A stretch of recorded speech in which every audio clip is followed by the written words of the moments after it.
mu kwezi kwa kabiri mu mwaka wa 2022 ubwo ingabo z'Uburusiya zatangizaga intambara kuri Ukraine, mu binyamakuru byose ahagaragaye amafoto y'igisirikare cy'Uburusiya, abantu babonye cyane inyuguti ya Z nk'ikirango cy'ingabo z'Uburusiya, haba ku bimodoka by'intambara ndetse no ku bindi bikoresho by'abasirikare b'Uburusiya. Iyi niyo nyuguti yabonekaga cyane. Mu nyuguti z'Ikirusiya hasanzwemo Z, bakunda kuyandika bayisimbuje umubare 3, ariko igakoreshwa cyane mu butumwa bwose bushyigikira politiki ya Vladimir Putin. Iyi Z banditse ku bikoresho bya gisirikare mu ntambara y'Uburusiya na Ukraine yanakoreshejwe cyane mu rwego rwo gufasha abasirikare b'Uburusiya kumenyana ku rugamba. Kuva intambara yatangira, mu bihugu by'Uburayi abantu babujijwe gukoresha cyane iyi nyuguti mu rwego rwo kwitandukanya n'intambara Uburusiya bwatangije kuri Ukraine. Mu kuvuga iby'iyi nyuguti ya Z, twari tugendereye ukuvuga ko kuva ejo bundi ku itariki ya 6 y'uku kwezi kwa 8, ubwo abasirikare ba Ukraine bagira ku 1000 batinyukaga bakambuka umupaka w'igihugu cyabo bakinjira ku butaka bw'Uburusiya ahitwa Kursk. Ubu nabo bahise bahitamo ikimenyetso cya mpande 3 cyanditse ku myambaro yabo n'ibikoresho bya gisirikare bambukanye. Ni mu rwego rwo kwereka abarusiya ko niba bashobora kwiyandikaho ibimenyetso bikamamaza intambara batangije kuri Ukraine, ko noneho abanya-Ukraine nabo bashobora guhimba ibirango n'ibimenyetso byamamaza ukwigaranzura abarusiya. Uyu munsi birasa naho intambara y'Uburusiya na Ukraine irimo guhindura icyerekezo. Ibyahoze ari uguterwa kwa Ukraine bikozwe n'Uburusiya, ubu birasa naho Uburusiya aribwo bukwiye gusuka amarira buvuga ko bwatewe na Ukraine, kubera ko abategetsi ba Ukraine barimo baravuga ko ingabo zabo ngo zorohewe cyane no kwinjira mu Burusiya, bisa naho bashaka kugaragaza ko Uburusiya budakaze nk'uko isi yose byizera.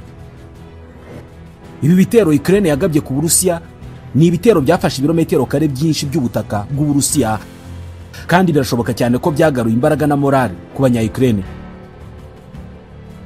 Abategetsi b'Uburusiya bemeye ko kuva ingabo za Ukraine zakwinjira muri aka karere ka Kursk zafashe uduce turenga 70 tw'Uburusiya, kandi abarusiya barenga 200,000 bamaze kuva mu byabo barahunga. Ninde wari warigeze atekereza ko muri iyi ntambara hari igihe abarusiya bazisanga aribo barimo gutaka ko batewe na Ukraine, kugira nubwo abarusiya nabo bahunga? Abasirikare b'abanya-Ukraine nabo ubwabo ntabwo barimo kwizera ibyo barimo kubona. Benshi muri bo baravuga ko ubwo bahabwaga itegeko ryo kwambuka umupaka w'Uburusiya ngo ntabwo bari bazi ibyo bazahurira nabyo mu Burusiya. Benshi ngo bari bafite ubwoba. Ni igitero igisirikare cya Ukraine cyateguye kigamije gusunikira Uburusiya gukura zimwe mu ngabo zabwo muri Ukraine zikajya gutabara ubutaka bw'Uburusiya. Byakozwe nk'uburyo bw'igitero shuma kigamije gutesha umutwe igisirikare cy'Uburusiya. Bamwe mu basirikare ba Ukraine bageze muri Kursk batangiye kwifata amashusho bagenda mu mihanda yo mu Burusiya. Abandi barifata amashusho bamanura ibendera ry'Uburusiya ku nyubako z'ubutegetsi muri Kursk. Bamwe mu basirikare ba Ukraine bagiye kure bavuga ko abasirikare bose b'Uburusiya boherejwe muri Ukraine, ku buryo ngo nta basirikare Uburusiya bwasigaranye imbere mu gihugu. Aha niho bahera bavuga ko gufata ibi bice by'Uburusiya ngo byaboroheye cyane.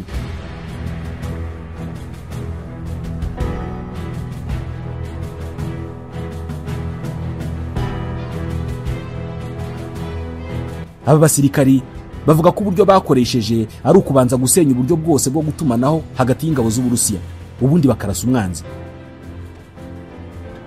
Mu cyumweru gishize, Perezida wa Ukraine Volodymyr Zelensky yavuze ko intego y'ibi bitero ari ukujya gusenya aho abarusiya barasira ibisasu biza gusenya ibikorwa remezo muri Ukraine. Biravuga ko Ukraine irimo kohereza mu Burusiya abasirikare bayo b'intoranywa kandi b'abahanga mu kurwanira ku butaka. Biravuga ko ibi bitero Ukraine yabiteguye mu gihe cy'amezi menshi ku rubuga nkoranyambaga rwa Telegram. Bamwe mu basirikare ba Ukraine banditse bati twinjiye mu Burusiya mu buryo bworoshye cyane kandi nta basirikare b'Uburusiya baturwanije. Bati ku itariki ya 6 y'ukwezi kwa 8 amatsinda ya mbere y'ingabo zacu yambutse umupaka mu ijoro ahita agana mu byerekezo byinshi bitandukanye. Aba basirikare baravuga ko abasivile b'Abarusiya bagiye basanga mu bice batuyemo ngo ntabwo bigeze bazana amananiza rwose bahitaga bazinga ibyabo bagahunga. Iki gitero kikimara kugabwa, Perezida Vladimir Putin yasezeranije igisubizo kidatinze kandi gikomeye cyane. Ni ubwa mbere Uburusiya butewe n'igihugu cy'amahanga kikinjira ku butaka bwabwo kuva intambara ya kabiri y'isi yarangira. Gusa ibinyamakuru byo mu burengerazuba bw'isi byavuze ko ibingibi Putin yavuze bitashoboye gutera ubwoba ingabo za Ukraine zishaka guhorera igihugu cyazo kimaze imyaka irenga 2 kiraswaho ibibombe n'Abarusiya. Abaturage b'abanya-Ukraine nabo barimo kwandika ku mbuga nkoranyambaga ko izi ngabo zikwiye gukomeza gufata ibice bitandukanye by'Uburusiya kugera i Moscow. Bamwe muri aba baturage bati Uburusiya nibwo bwagabye ibitero ku butaka bwacu mbere. Bati none abasirikare bacu barimo barabwereka icyo bashoboye. Bati iyo tubona uburenganzira mbere ibingibi tuba twarabikoze kera. Birasa naho Urushya Amerika n'Uburayi baherutse guha Ukraine bikoresha intwaro bayiha itera Uburusiya rwatangiye gutanga umusaruro ku banya-Ukraine. Nubwo bimeze bityo ariko n'ubundi Uburusiya buracyarusha Ukraine umubare munini w'abasirikare. Ukraine ikishaka nuko Uburusiya bushyira ibitekerezo byabwo ku bice Ukraine irimo kwigarurira ku butaka bwabwo, aho gukomeza gushyira ingufu ku butaka bwa Ukraine Abarusiya bigaruriye muri imyaka 2 n'igice ishize.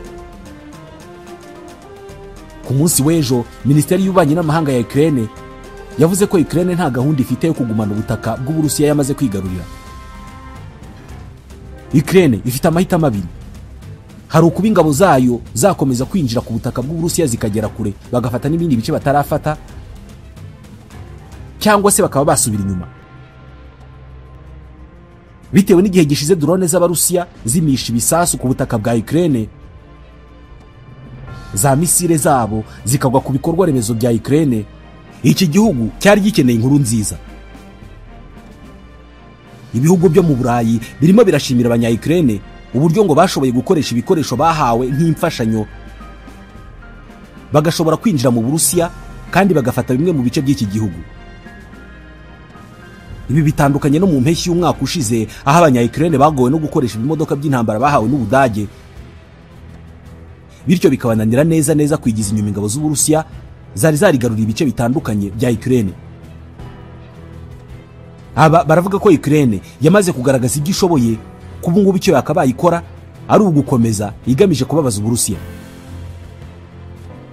Abandi baravuga ko ahubwo kuba Ukraine yaragaragaje ibyo ishoboye ikwiye guhita isubira inyuma mbere y'uko Uburusiya bwerekeza ingufu zabwo zose kuri Ukraine hagamijwe kuyibabaza kurutaho.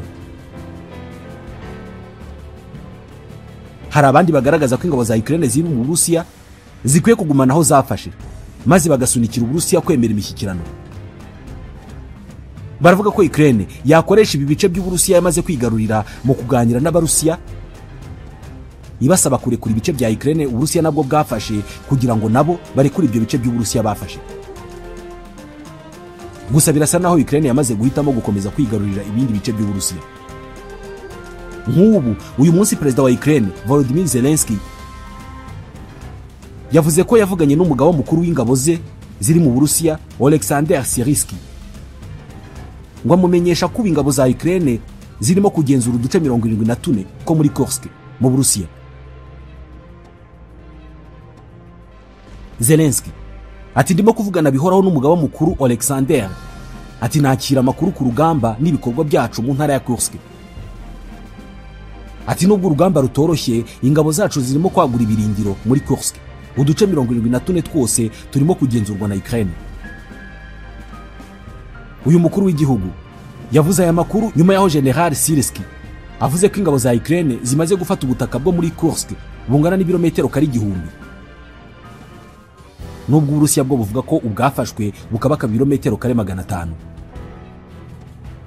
Al Jazeera yavuze ko mu ijoro ryakeye Ukraine yagabye ibitero by'indege zitagira abapilote ni za drone ndetse na misile mu ntara zo mu majyepfo y'Uburusiya zirimo Kursk, Voronezh, Belgorod ndetse n'ahitwa Nizhny Novgorod.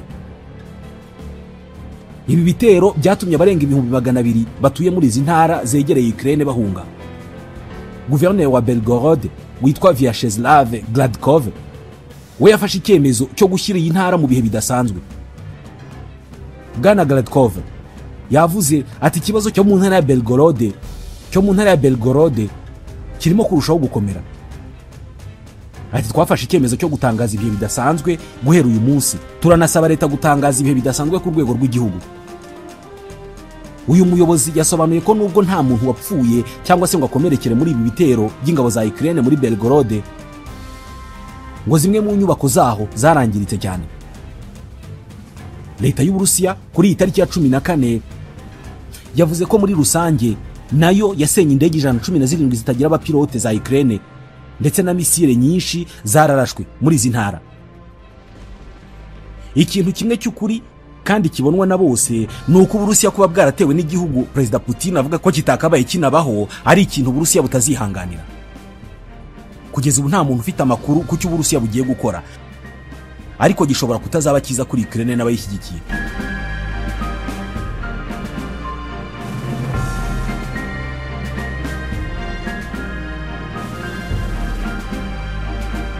Birashoboka cyane ko Putin azakora igishoboka cyose ngo ikuzo ry'Uburusiya ntirikomeze gutakara. Abantu benshi ibi ngibi babitekerejeho ubwo babonaga Putin kuri televiziyo ayoboye inama yo kwiga ku bihe bidasanzwe agace ka Kursk kasunikiwemo na Ukraine. Bivuga ko Ukraine kugaba iki gitero byari bimeze nk'urusimbi cyangwa se tombora. Ntabwo iki gihugu cyari kizi kizavamo. Ndetse bamwe mu basirikare ba Ukraine ubwo bambukaga umupaka bumvaga biyahuye mu muriro. Kugeza ubu biragoye kuvuga ko uru rusimbi barutsinze kubera ko ingabo za Ukraine ziri mu Burusiya ntabwo zizi ikintu gishobora kuzituraho igihe cyari cyo cyose. Bamwe mu Barusiya basesengura ibya politike ntabwo babona ko iki gitero cya Ukraine yakiteguriye. Baravuga ko cyateguwe na OTAN. Abarusiya bakuwe mu byabo mu bice byafashwe n'igisirikare cya Ukraine, ubu ngubu barimo kugorwa no kubona aho kuba. Ingabo za Ukraine aho zagiye zigera hose zakuyeho umuriro w'amashanyarazi n'amazi, ibyahitaga bisunikira abaturage guhunga. Uyu munsi ku mbuga nkoranyambaga huzuye amatangazo y'abantu barimo gutanga inzu z'ubuntu ku bantu bavuye mu byabo. Buri muturage wahunze iyi mirwano leta y'u Burusiya yamugeneye ibihumbi 10 by'amaruble, n'amafaranga y'Amarusiya. Abakomerekejwe n'ibyo bitero b'Abarusiya bo bashobora kuzahabwa ibihumbi 600 by'amaruble. Perezida Putin yategetse inzego z'umutekano kwinjira mu bihe byo kurwanya iterabwoba. Ati uko byagenda kose umwanzi azabona igisubizo gikomeye kandi intego zacu zose zigomba kugerwaho. Nkuko mu burasirazuba bwo hagati isi yose itegereje kureba icyo Iran izakora nyuma y'icwa ry'umuyobozi wa Hamas, ni nako isi yose hanze amaso Vladimir Putin ngo harebwe icyo agiye gukora nyuma y'iki gitero cy'abanya-Ukraine cyagabanije ikuzo ry'igisirikare cy'u Burusiya.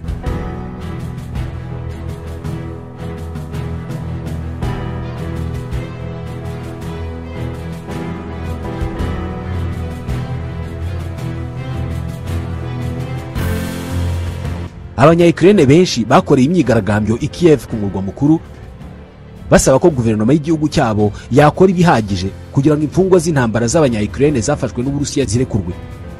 Ni imyigaragambyo yitabiriwe n'abasirikare ndetse n'abasivili babarirwa mu bihumbi. Indege zitagira abapilote zikekwa ko bari z'igisirikare cya Ukraine zarashe ibigega bya peteroli mu karere ka Kursk mu Burusiya. Ibi byafashwe nko kurenga umurongo utukura kuri Ukraine kubera ko bimaze iminsi bivugwa ko umunsi Ukraine izatangira kurasa ku butaka bw'Uburusiya intambara ishobora kuzahita ihindura isura. Kuri internet haragaragara amashusho yerekana ibirimi by'umuriro bizamuka bikagera mu kirere, akaba ari amashusho yafashwe mu masaha ya mu gitondo kuri iki cyumweru.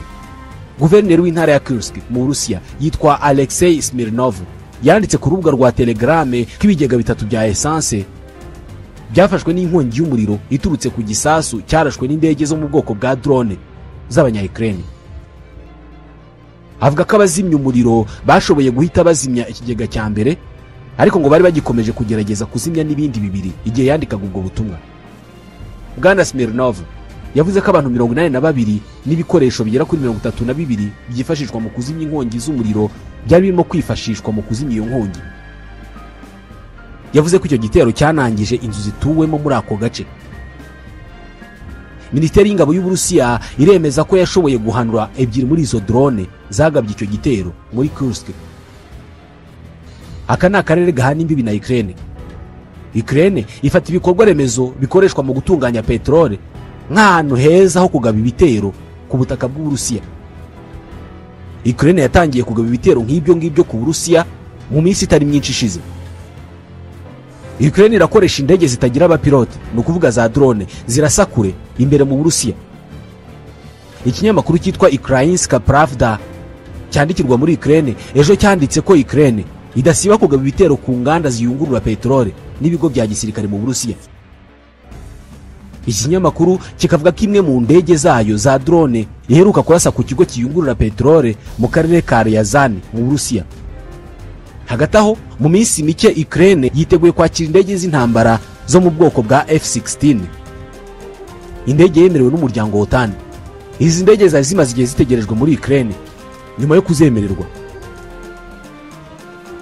Igisirikare cya OTAN cyari kimaze iminsi gitoza abapilote b'abanya-Ukraine kibigisha gutwara izo ndege kugira ngo niziza bazatangire kuzikoresha mu kurasa Uburusiya.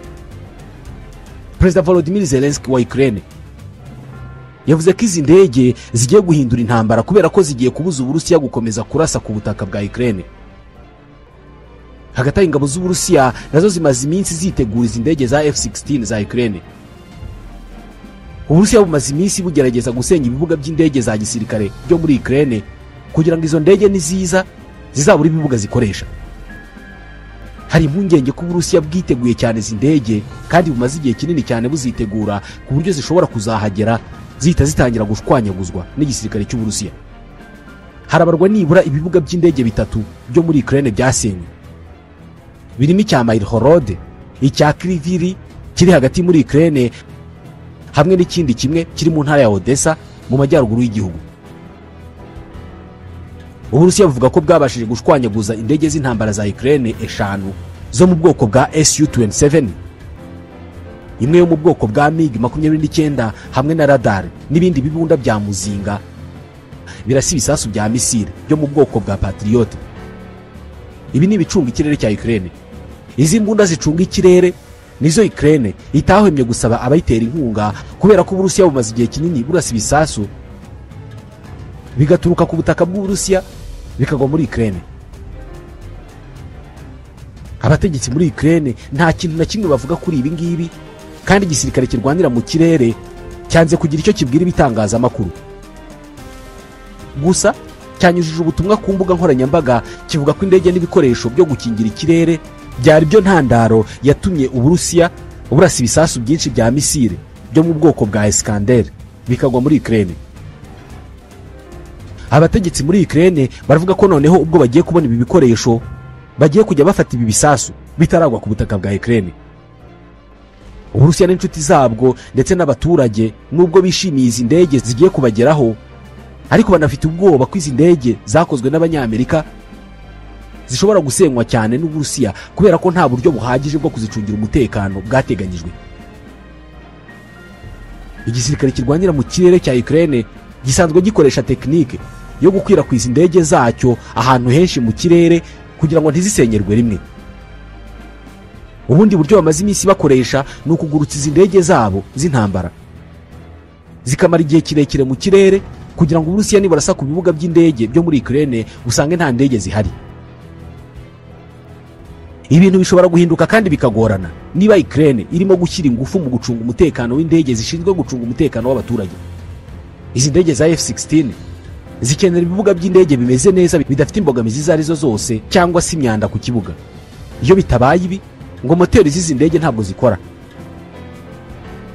Ibi Uburusiya burabizi neza, ari nayo mpamvu bukomeza kurasa ku bibuga by'indege bya Ukraine kugira ngo byangirike bihagije mbere y'uko izi ndege ziza. Uburusiya bukoresha ikoranabuhanga ry'ibyogajuru ryohereza amashusho bukamenya hari ibigo bya gisirikare ndetse n'ahari ibibuga by'indege muri Ukraine maze bukaba ariho burasa. Uburusiya kandi bufite drone ziguruka zikagera hejuru y'ikirere cya Ukraine zikahakora ibikorwa by'ubutasi zikaza zigaragaza neza aho ibibuga biherereye. Ni drone zirimo izizwi cyane nka Zara, Supercam ndetse na Orlanze. Ni drone zohereza amashusho y'ako kanya y'ibirimo kubera kuri ibyo bibuga by'indege ndetse n'ibigo bya gisirikare.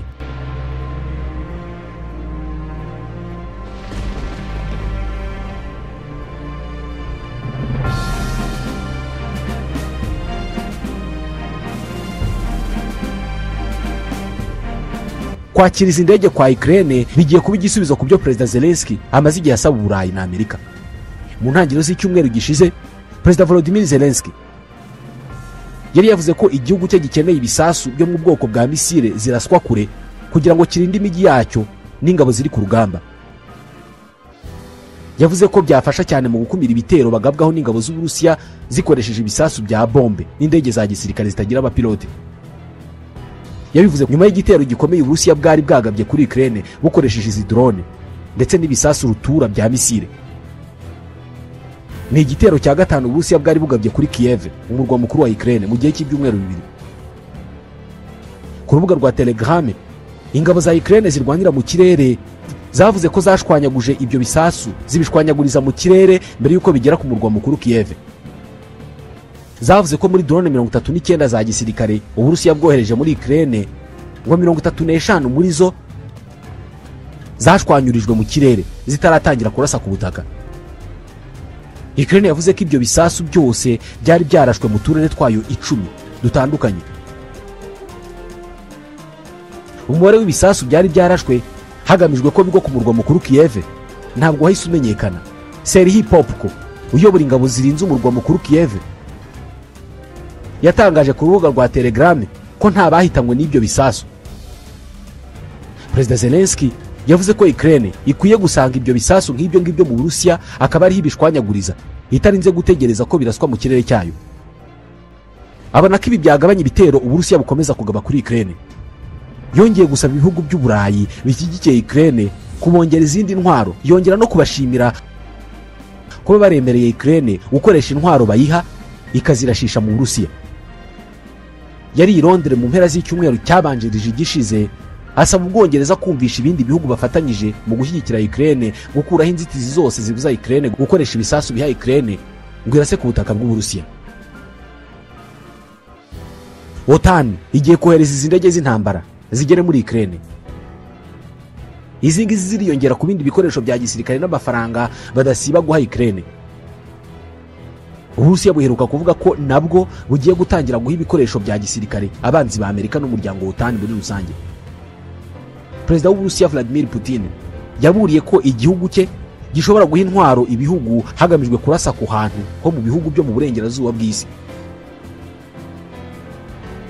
Putin yabivuze mu ntangiriro z'ukwezi kwa gatandatu ubwo yanengaga ko uburengerazuba bwahaye Ukraine intwaro zirasa mu ntera ndende. Ibihugu byinshi birimo na Amerika byahaye Ukraine uruhushya rwo kurasa imbere mu Burusiya. Putin yabwiye abanyamakuru bakorera ibitangazamakuru byo mu mahanga ko igikorwa nk'icyo ngicyo gishobora guteza ibibazo bikomeye cyane. Icyo gihe Putin yaragize ati, niba umuntu atekereza ko bishoboka gutanga intwaro nk'izo ngizo mu karere k'intambara hagamijwe gutera ubutaka bw'Uburusiya no guteza ibibazo, ati kubera iki twebwe tudafite uburenganzira bwo guha intwaro zo mu cyiciro kimwe n'izo ngizo uturere two mu isi twarasa ku bigo bikomeye cyane byo muri ibyo bihugu. Ati turaza kubitekerezaho. Ntabwo yasobanuye ibihugu Uburusiya bushobora guha intwaro. Putin yatoranije Ubudage mu bindi bihugu buherutse kubwira Ukraine ko ifite uburenganzira bwo kurasa ku hantu h'imbere mu Burusiya ikoresheje intwaro zirasa mu ntera ndende zakozwe n'Ubudage. Putin ati igihe bavuze ko hazabaho izindi misile zirasa ku hantu ho ku butaka bwacu, ibi rwose bisenya umubano w'Uburusiya n'Ubudage. Perezida wa Amerika Joe Biden yahaye Ukraine uburenganzira bwo gukoresha intwaro yahawe na Amerika mu kurasa ku butaka bw'Uburusiya, ariko yavuze ko bakwiye kurasa hafi y'akarere ka Kharkiv. Ibiro bya Perezida wa Amerika White House icyo gihe byavuze ko Ukraine idashobora gukoresha ibisasu bya misile birasa mu ntera ndende byo mu bwoko bwa ATACMS yahawe na Amerika. Yavuze ko batakoresha ibi bisasu mu kurasa ku butaka bw'Uburusiya. Bamwe mu bategetsi muri Amerika badashyigikiye ko igihugu cyabo gikomeza gufasha Ukraine bavuze ko mu minsi ya vuba Ukraine yakoresheje intwaro za Amerika mu kurasa imbere mu Burusiya.